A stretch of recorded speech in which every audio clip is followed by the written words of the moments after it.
This is some fault testing on this, hopefully non-destructive. Going to carefully see if I can plug this thing in and do a couple of shorts on various things to see what happens. I gotta be careful with the heating because it's not obviously coupled to anything right now. It's probably gonna turn on right away. Yep, turned on. And you can see how that light guide really helps get the light, the illumination up. Oh, you can't see it, but let's do that again. I'll turn it off, turn it back on. You can see how the video I did on the review, it was very bright, and it's not as bright when the light guides are not there. Anyways, I gotta turn this down. Gotta be really careful with this because if it gets too hot, yeah, how do I do this? Oh, never mind. The heating element isn't even connected, so it's not gonna do anything. If I turn this on and it sets a temperature, it's not even gonna do anything. No power going in because I ripped off one of the wires. What I was going to do is one test, which is short out the temperature sensor to see if this will go into a fault mode if the sensor is shorted. Let's see if I can do that. Oops, I just pressed a bunch of buttons. Hard with a capacitive touch. The power is right next to it, so I'm trying to be careful. Oh, V in and V out are actually over there. Power to the devices into the heater is over there, so it's actually okay. I'm not actually that close to it. Thought it was closer. Let's do this. I'm going to screw this back in so I don't keep pressing all the buttons to hold the circuit board in. Pressing anywhere around here obviously is causing the capacitive touch response. So if I turn this back on, I have the temperature set, and then oh, I think I see what it's doing. It's hitting the set point immediately. Sorry, I'm off shot continuously.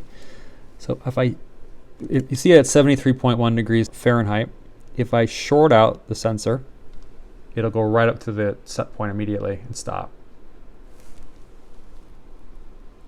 There it goes. 173 is the set point. It just stops heating immediately. So that's cool. That's a nice, it doesn't fault, which is a little surprising, but it has those other protections in it in case it actually was experiencing thermal runaway. I guess one last thing I'll do before I put everything, I'll turn this off. One last thing I'll do just for, this is just for fun. I'll put this back together. This is the last thing I'm gonna do. Well, not resolder the whole thing, but resolder the part that I broke. So that goes back in there. And then I'll reassemble most of this.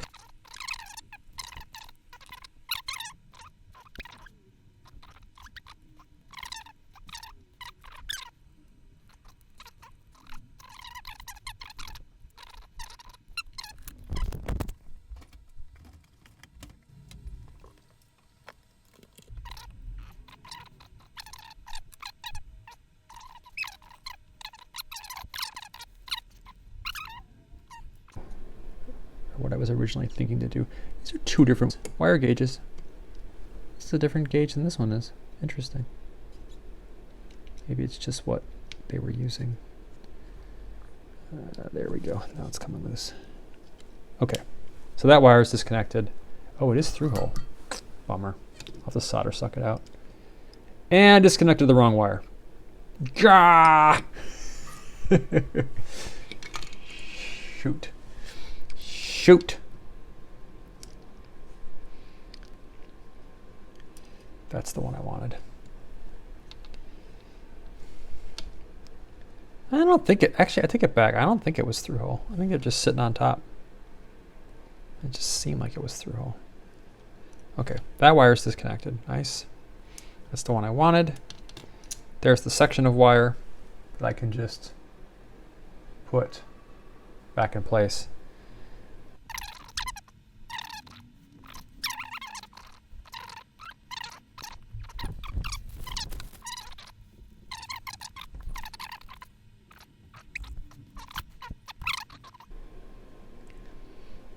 Once that sits for a second, I'll just give it a little extra solder, but it might pop off.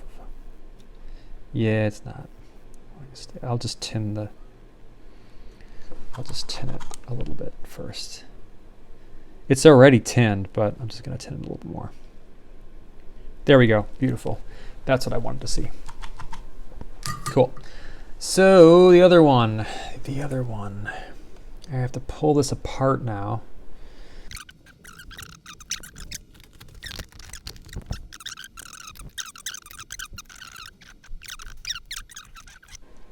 And here's our wire that we need to reaffix. I think I might just flow a tiny bit of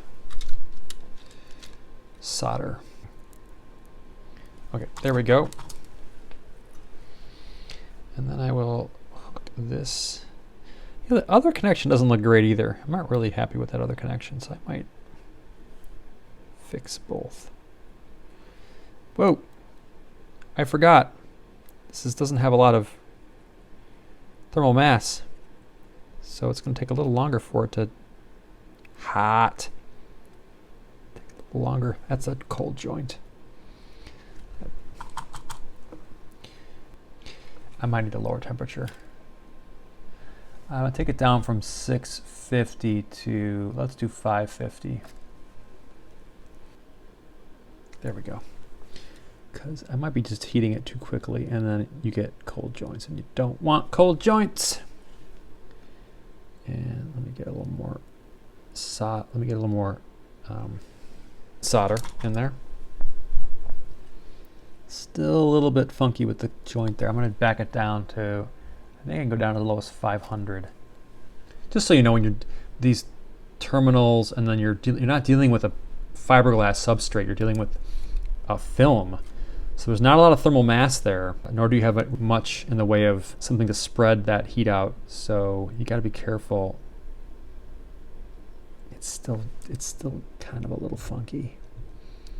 It's better, not my preference, but you can see that the other one that they did, it looks about the same. So I'm content with that. I'm just going to hit the other one. Wicked a little bit of solder into there because silicone wire is a little bit rigid toward the end of the run there. It's probably because some of the solder wicked up. It's okay. We should be good now. I should really get this wire back through here. So what I'll do is I'll get everything back into place again. I mean, I talked before about how well this thing is designed. It really is well designed. There's a bit of an order of operations here to be able to get this thing back together again, which is, you know, go for a walk before you start messing around with this if you are going to, because it is finicky, but it's kind of finicky by the nature of what it is. Okay, so I'm going to put this tape back down again, and then what I'm going to do is reinforce that tape with more tape. Not too much, but enough.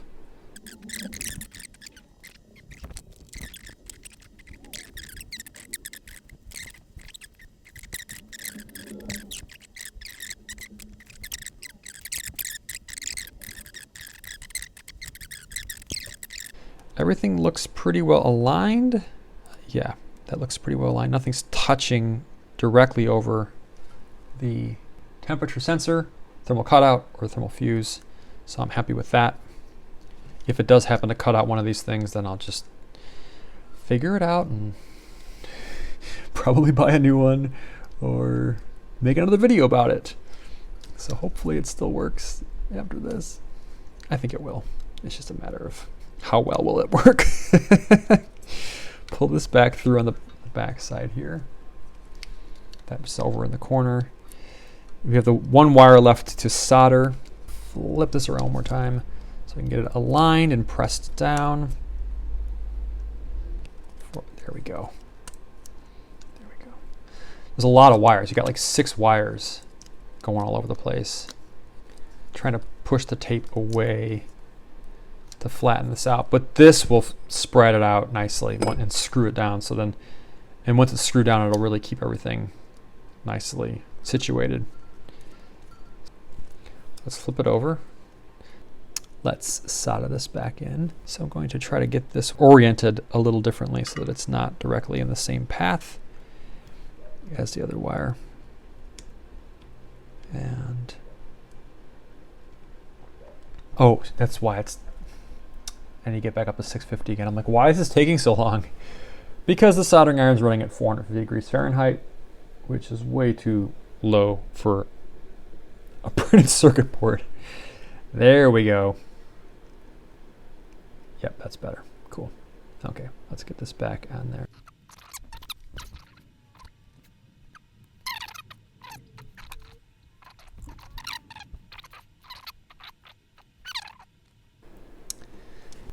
Let's see if we really got a cold joint. Nah, it's holding pretty good. Okay, I'm fine with that.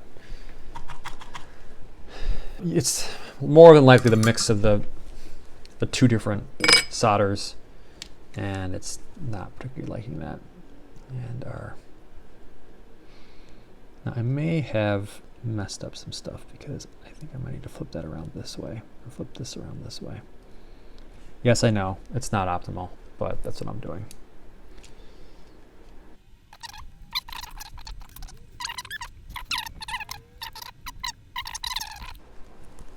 So I'll get the camera going.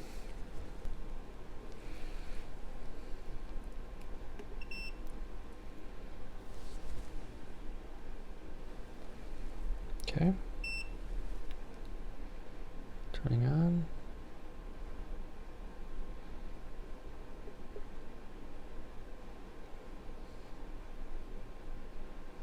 That's pretty cool. That's really cool how quickly it spread.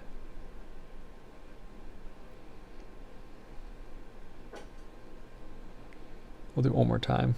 Let it cool off for a second.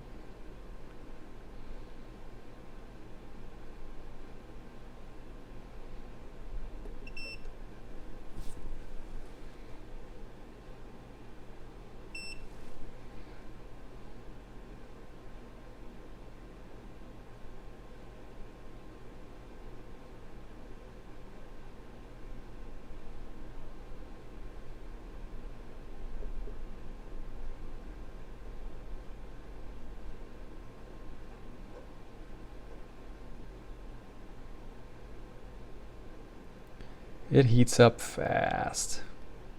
I stopped just as we were hitting 150 because I didn't want it to cut out those. I mean, the thermal cutouts have their own thermal mass before they'll cut out, but I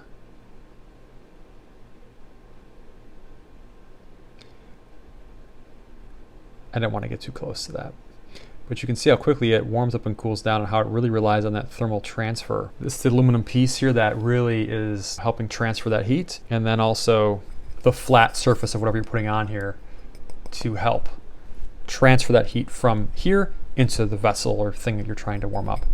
Okay, that's it. Time to reassemble this thing. Enjoy me fiddling with this thing, and hopefully it doesn't take too long, and hopefully it works again. Thank you so much for watching. Hope you enjoyed this, and I will see you in the next one. Take care.